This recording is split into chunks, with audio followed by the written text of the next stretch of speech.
Hi అండి, welcome to my channel. ఈరోజు paneer butter masala తయారు చేశాను. చూడండి, ఇది తయారు చేసుకోవడం రెస్టారెంట్ స్టైల్లోని మనం తరచుగా బయటికి వెళ్ళేటప్పుడు తింటూ ఉంటాం కదండి.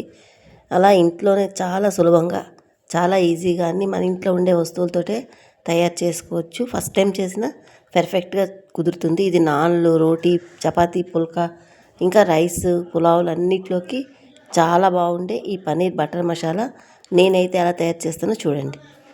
దీనికోసం ముందుగా పావు కేజీ పన్నీర్ తీసుకున్నానండి. దాన్ని ఇలా క్యూబ్స్లా కట్ చేసుకోవాలి. అలాగే ఒక పెద్ద క్యాప్సికము, ఒక పెద్ద ఉల్లిపాయ, ఒక పెద్ద టమాటా ఇలాగా పెట్రస్లాగా రేకుల్లాగా కట్ చేసుకోవాలండి. లోపల ఉండే గింజలు అవి తీసేసి అలా తీసుకుని సైడ్ పక్కన పెట్టుకుందాం. ప్యాన్ పెట్టుకొని ప్యాన్లోని ఒక పెద్ద స్పూన్ నిండా బటర్ వేసుకోవాలండి. బటర్ వేసి బటర్ వేడైన తర్వాత మనం ఇలా క్యూబ్స్గా కట్ చేసుకున్న పన్నీర్ని మంటని మీడియం టు సిమ్లో పెట్టుకొని చక్కగా వేయించుకోవాలండి. ఒక 2 నిమిషాలు వేగేసరికి వేగిపోతాయి. ఇలాగా చక్కగా మంచిగా స్మూత్గా తయారవుతాయి. వేసి పక్కన పెట్టేసుకొని పన్నీర్ ముక్కలు వేసి పక్కన పెట్టేసుకుందాం. ఇప్పుడు అదే కళాయిలోని కొంచెం బటర్ మిగిలింది కదండి, దాంట్లో ఒక అర స్పూన్ మిరియాలు, కొంచెం జీడిపప్పు, 10 పలుకులు ఉంటాయండి. అలాగే 4-5 ఎండుమిర్చి వేసి కొంచెం వేగిన తర్వాత పెద్ద సైజు ఉల్లిపాయలు 1 తీసుకోవాలండి. లేదా మీడియం సైజు అయితే 2 ఉల్లిపాయలు, అలాగే మీడియం సైజువి 2 టమాటా పళ్ళు తీసుకొని చక్కగా మెత్తగా వేయించుకోవాలి. కొంచెం సాఫ్ట్ అయిందాక వేయించుకున్న తర్వాత చల్లారాక మిక్సీ గిన్నెలోకి తీసుకొని ఫైన్గా పేస్ట్ చేసుకొని పక్కన ఉంచుకుందాం. ఇప్పుడు అదే వేరే ప్యాన్ పెట్టుకొని కళాయిలోని 2 స్పూన్లు బటర్ వేసుకోవాలండి. బటర్ హీట్ అయిన తర్వాత మనం కట్ చేసుకున్నాం కదండి క్యాప్సికమ్ ముక్కలు, అవి వేయించుకోవాలి. అవి క్యాప్సికమ్ ముక్కలు అలాగే ఈ ఉల్లిపాయలు కూడా ఇలా పెట్రస్లాగా కట్ చేసుకోవాలి. అప్పుడే మనం తినేటప్పుడు చాలా బాగా తగులుతాయి నోటికి. అవి వేయించుకున్న తర్వాత కొంచెం కరివేపాకు, పచ్చిమిరపకాయలు వేసి అవి కూడా వేగిపోయిన తర్వాత టమాటా ముక్కలు కూడా వేసుకొని వేయించుకోవాలండి. టమాటాలు కొంచెం సాఫ్ట్ అవుతాయి, సరిపోతాయండి, మెత్తగా వేగిపోక్కర్లేదు.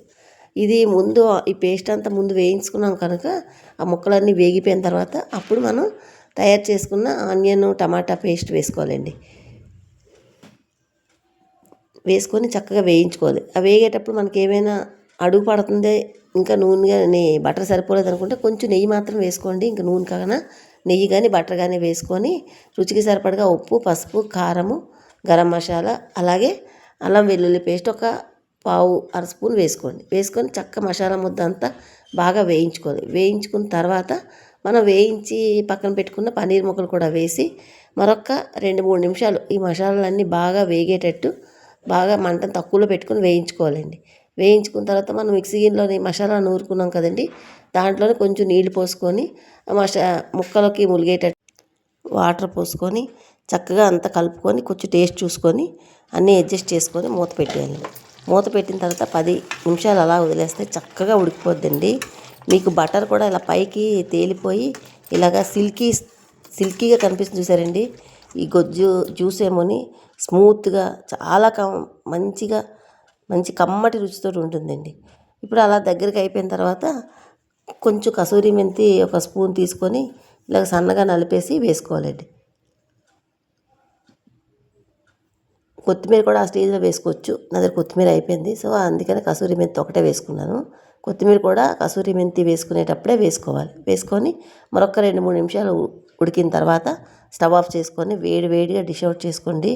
రైసు, రోటీ, చపాతీ, పుల్కా, పులావులు అన్నిట్లోకి చాలా సూపర్గా ఉండే పన్నీర్ బటర్ మసాలా రెడీ అయిపోతుందండి. ఈ కర్రీ కానీ మీకు నచ్చినట్లయితే ఒక్క లైక్ చేయండి. కొత్తగా చూసినవైతే దయచేసి సబ్స్క్రైబ్ చేసుకోండి. Thank you for watching. Bye అండి.